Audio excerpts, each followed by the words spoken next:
Terlebih dahulu saya mengucapkan terima kasih kepada kepimpinan UMNO, khususnya Presiden UMNO yang menjemput semua pemimpin kerajaan perpaduan termasuk saya untuk menghadiri Perhimpunan Agung UMNO 2023 pada pagi ini.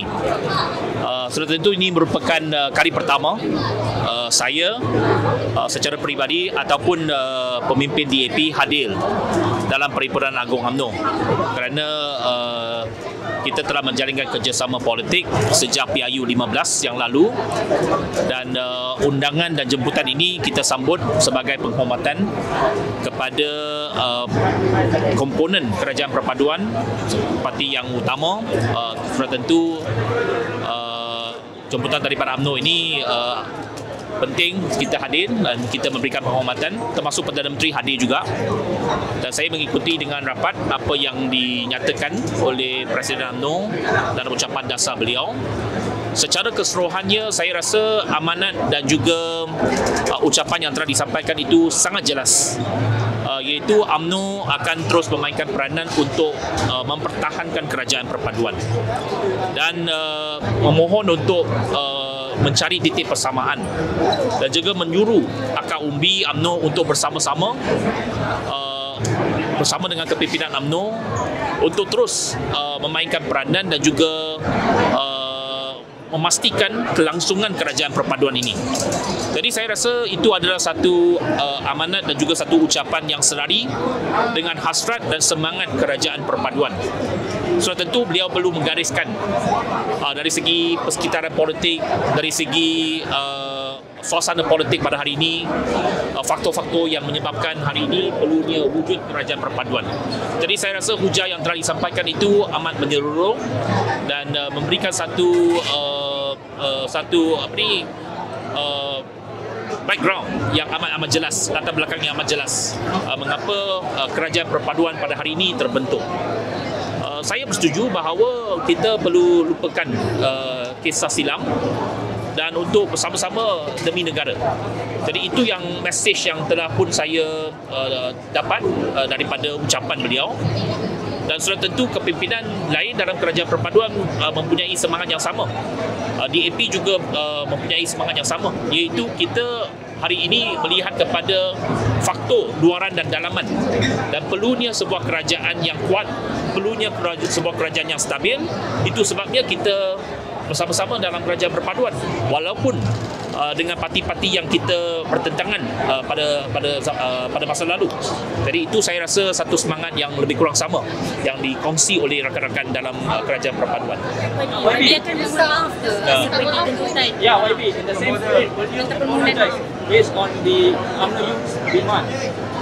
Itu pandangan masing-masing, tak apalah. Dalam ucapan ataupun perhimpunan sudah tentu ada banyak pandangan. Jadi saya, seperti yang saya katakan, saya setuju dengan ucapan ataupun intipati ucapan Presiden UMNO, lupakan kisah silam, bersama demi negara. Jadi itu bagi saya, kita move on. Kita perlu move on daripada apa yang persekintaan ataupun permusuhan politik selama ini. Permusuhan ini, sentimen ini masing-masing ada. Setiap parti ada. Kalau kita terus mengungkit-ungkit kisah-kisah lama, dia tidak akan berkesudahan. Jadi kita telah pun membentuk kerajaan lebih daripada 6 bulan. Okay? Kita telah pun membincangkan segala persetujuan dan juga komitmen masing-masing, dan kita telah pun move on sejak penubuhan kerajaan perpaduan. Jadi bagi saya, apa yang dinyatakan oleh Presiden UMNO itu amat membadai dan kita akan terus bergerak ke hadapan. Maksudnya DAP memang akan buat perhubungan yang seperti ini? Saya telah nyatakan bahawa saya bersetuju dengan pandangan Presiden UMNO. Kita move on, lupakan kisah silam bersama demi negara. Okay, itu jawapan saya.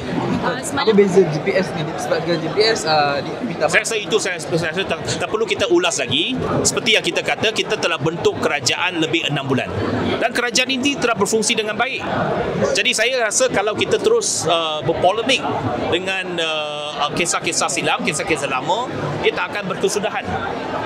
Kerajaan telah terbentuk lebih 6 bulan. Kabinet telah berfungsi. Kita telah duduk dalam satu jemaah menteri setiap minggu. Lebih 6 bulan dah. Dan setakat ini tak timbul pun apa-apa isu berkenaan ketidakserahsiaan dalam parti-parti dalam kerajaan perpaduan, dan kita akan terus mengolak langkah ke hadapan. Yang penting pada hari ini kita tunjukkan komitmen kita bekerjasama. Jadi saya rasa kita sudah noktakan soal persengketaan, soal pemusuhan politik. Itu telah pun dinoktakan sejak tertubuhnya kerajaan perpaduan pada bulan Disember yang lalu. Jadi yang penting kita move on ke hadapan. Apa yang penting, ada pelbagai cabaran di depan kita. Cabaran politik, ada 6 pilihan raya negeri, cabaran ekonomi, cabaran pembangunan negara, macam-macam cabaran yang perlu kita tempohi bersama-sama. Dan kita, saya rasa semua parti berlapang dada, semua parti dan pimpinan parti masing-masing telah menunjukkan satu komitmen yang begitu tinggi untuk kita bersama-sama. Dan saya rasa pandangan-pandangan yang lain tu kita hormati, tapi yang penting pimpinan masing-masing telah pun ada satu persefahaman yang begitu jelas. Okey?